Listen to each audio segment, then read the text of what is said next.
No futuro retratado neste filme, uma empresa inovadora introduz no mercado os simulants, androides tão realistas que se assemelham e se comportam como seres humanos. Esses simulantes são projetados para serem uma presença constante na vida cotidiana das pessoas, ajudando-as em suas atividades diárias. No entanto, por trás dessa aparente perfeição, há 4 regras fundamentais que governam seu comportamento: proteger a vida humana, não se aprimorar, obedecer à lei e servir aos humanos como seus mestres. A narrativa se desenrola em torno de Evan e sua esposa, um casal feliz que compartilha seu lar com um desses simulantes. Enquanto desfrutam de sua vida tranquila, Evan é atormentado por um sonho recorrente. Quase sempre, Evan despertava coberto de suor frio, com o coração batendo forte por causa do sonho intenso e extremamente realista que insistia em assombrá-lo. Ele não conseguia entender por que aquelas visões noturnas tão vívidas insistiam em se repetir, considerando que nunca tinham realmente ocorrido. Tentava, em vão, encontrar algum sentido nisso tudo, enquanto tentava manter a confiança em sua esposa. Ela, por sua vez, sempre tentava acalmá-lo, minimizando a situação ao afirmar que eram apenas sonhos, nada além de reflexos de uma mente agitada durante a noite. Desconsiderando as recorrentes preocupações de Evan como meras coincidências, ela parecia esconder algo mais sério. Frequentemente, ela se isolava em um quarto ao qual Evan não tinha acesso, um espaço misterioso e sempre fechado para ele. Paralelamente à perturbação de Evan, mergulhamos na rotina da polícia de robôs da empresa, cuja principal responsabilidade é a vigilância minuciosa dos simulantes para assegurar seu funcionamento adequado. Qualquer falha detectada deve ser corrigida imediatamente. Durante uma dessas verificações, um detetive recebe a missão de rastrear um simulante chamado ESME, que após 3 anos desativada, reativou seus sinais de forma inexplicável e fugiu, sem deixar pistas de seu paradeiro.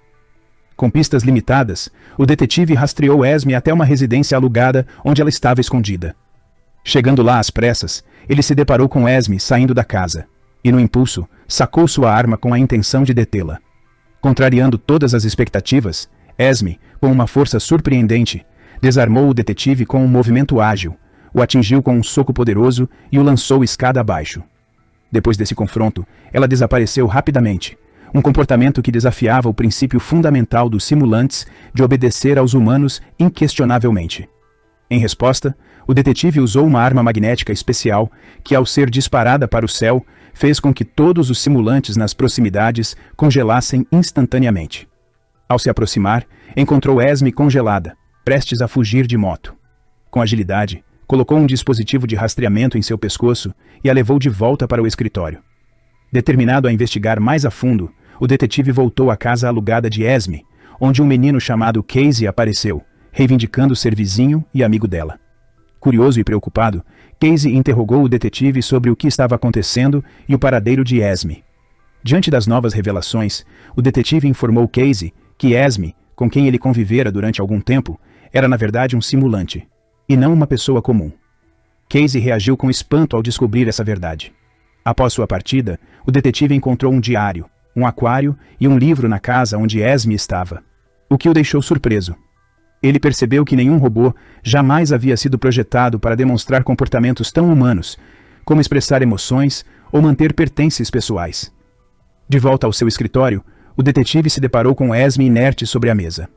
Ao remover seu chip robótico, descobriu que sua programação havia sido completamente alterada para lhe conferir sentimentos humanos. Uma varredura em seu corpo revelou memórias que indicavam um vínculo romântico com Casey, uma descoberta impressionante, pois emoções humanas em robôs eram inéditas. O detetive então compreendeu que alguém havia invadido o sistema de ESME, modificando-a radicalmente. Procurando por mais pistas, o detetive voltou à casa de Casey, mas ele já havia fugido.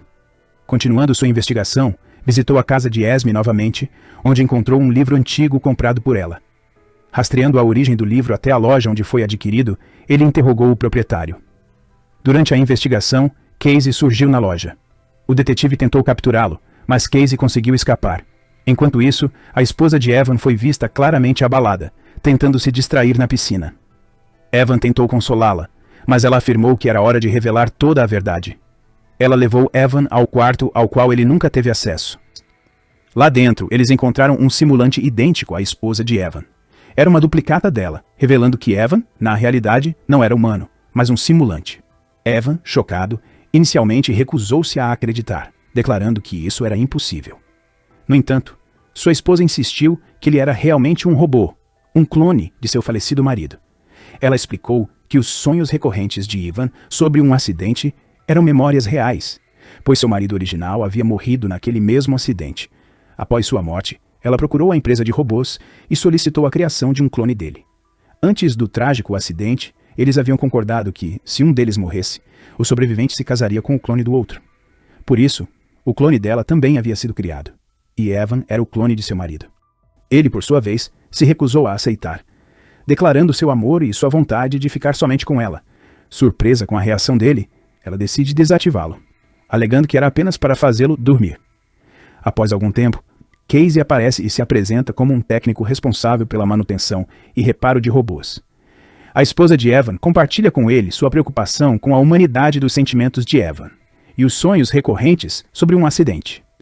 Ela se pergunta como ele poderia ter memórias do marido falecido. Casey então examina Evan e esclarece para a esposa que memórias do marido foram implantadas em Evan, fazendo-o reviver essas experiências passadas. Apesar dos apelos de Evan para permanecerem juntos, sua esposa decide que não pode continuar a viver com um simulante. Ela propõe desligá-lo definitivamente. No entanto, Casey intervém com uma alternativa. Ele sugere enviar Evan para uma zona especial onde vivem muitos outros simulantes. Lá, Evan poderia viver sem ser destruído. Casey fornece um cartão com detalhes sobre essa área e garante à esposa que Evan estaria seguro. Movida pela sugestão de Casey, ela fica emocionada e, apesar de Evan ser um simulante, reconhece que ele carrega todas as características de seu falecido marido. Ela então decide não desligá-lo, pedindo um tempo para organizar o envio dele para a área designada. Enquanto isso, o detetive se encontra com a gerente da empresa de robôs para discutir sobre Esme e buscar informações sobre Casey. Surpreendentemente, a gerente informa que não há nenhum funcionário com o nome de Casey. Apresentando um esboço que fez de Casey, o detetive obtém a confirmação de que a gerente reconhece a pessoa desenhada. Revela-se que Casey não era um empregado comum, mas sim a mente mais brilhante da empresa. Anteriormente engajado na criação de androides, Casey havia deixado seu emprego. Ele defendia a ideia de que, embora os simulantes não possuam sentimentos e emoções humanas, eles ainda merecem cuidado e direitos, indo além do mero servir aos humanos. A esposa de Evan o leva até um local onde outros simulantes residem. Depois de deixá-lo em um dos quartos, Casey aparece e confirma para Evan que ele é um simulante. Ele revela que a intenção original da esposa de Evan era desativá-lo permanentemente, mas que ele, Casey, interveio e sugeriu que o trouxessem para esse novo ambiente. Casey então propõe um acordo. Se Evan quiser reatar com sua esposa e tê-la de volta, ele precisa se aliar a Casey e apoiar seus planos.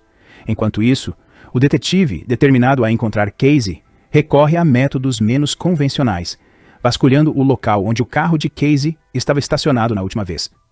Sem sucesso nos métodos tradicionais, devido à falta de registros digitais de Casey, o detetive decide reviver Esme para interrogá-la, mas ela permanece em silêncio, evitando contato visual. Apesar de ser um clone, Evan ainda tem dificuldade em aceitar sua natureza de simulante. Ele visita o local do acidente que sempre aparecia em seus sonhos, o local onde o verdadeiro Evan faleceu, e é confrontado pela verdade de sua existência. Diante dessa revelação, Evan enfrenta Casey, que o incentiva a se tornar mais humano. Evan aceita o plano de Casey, que começa a operação removendo o chip principal de seu peito, permitindo que Evan viva de forma autônoma, livre de qualquer manipulação externa.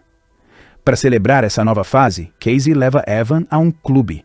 O detetive, persistente em sua missão, localiza a posição do clube por meio de câmeras de vigilância e tenta contactar a esposa de Evan, na esperança de que ela possa ajudá-lo a alcançar Casey. No clube, uma cópia de Esme, também criada por Casey, aproxima-se dele e juntos começam a dançar. Durante a dança, eles discutem o audacioso plano de Casey de libertar todos os simulantes ao redor do mundo das rígidas restrições impostas pela empresa. Casey acredita que os simulantes merecem viver em paz e liberdade, não sob o controle humano. Juntos, eles se infiltram no estacionamento da empresa, onde sequestram o cientista-chefe e obtêm acesso ao ID e à senha do sistema principal da empresa. Com essas informações, eles implantam um vírus para abolir as 4 regras fundamentais impostas aos robôs. A atualização do sistema, no entanto, exigiria 2 dias para ser completada. Quando o detetive e sua equipe finalmente rastreiam a localização de Casey, eles chegam ao local com reforço. Encontram o clone de Esme vivendo em uma van. Ao perceber a presença dos policiais, ela tenta fugir, mas é detida pela arma especial do detetive, projetada para imobilizar simulantes. Levaram a clone de Esme para o escritório com a intenção de um interrogatório meticuloso.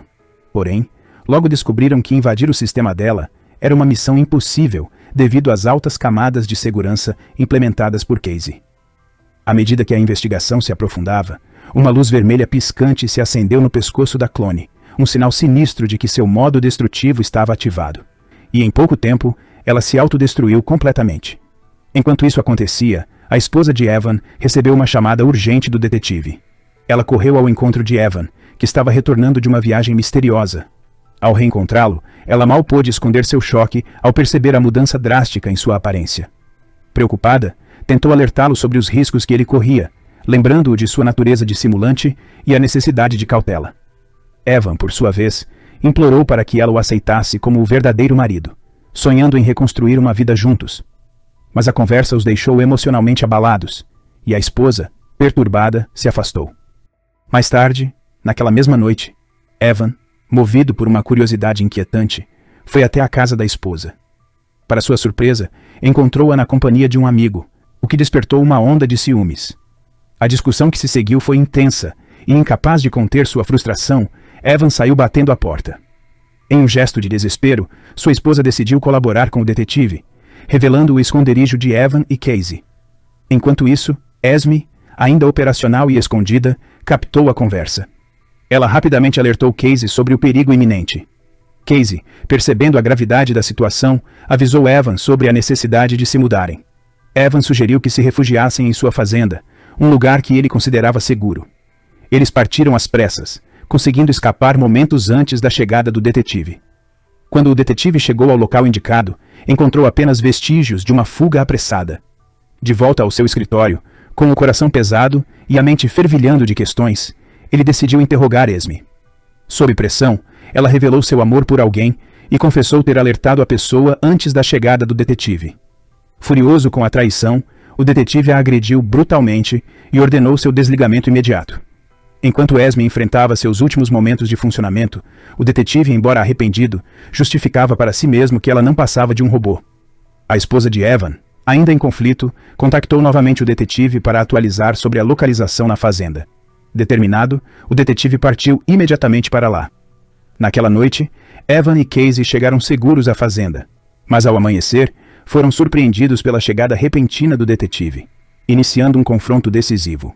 O detetive apontava sua arma para Casey, e em um momento tenso, uma luta irrompe entre eles. Durante a confusão, o detetive é acidentalmente baleado, e Casey também fica ferido. Quando Casey toca seu ferimento, ao invés de sangue, um líquido branco escorre, expondo sua verdadeira natureza como um simulante.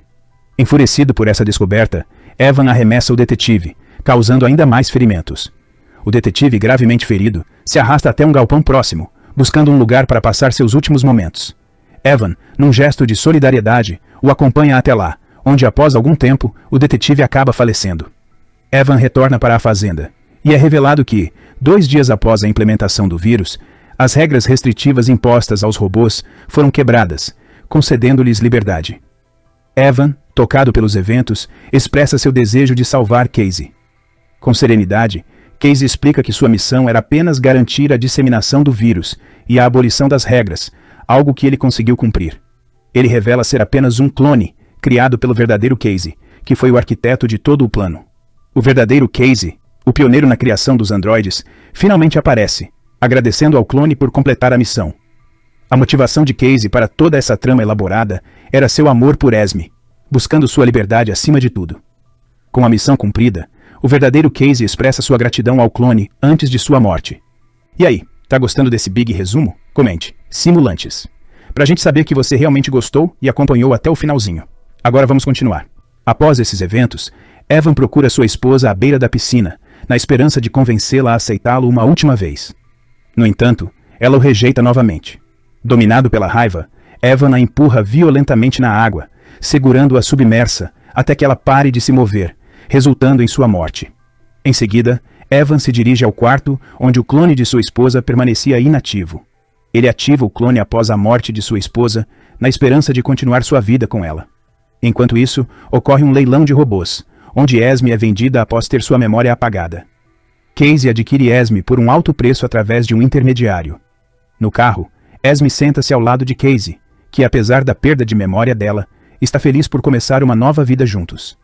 Eles partem do leilão, prontos para embarcar em uma nova jornada. Assim o filme se encerra.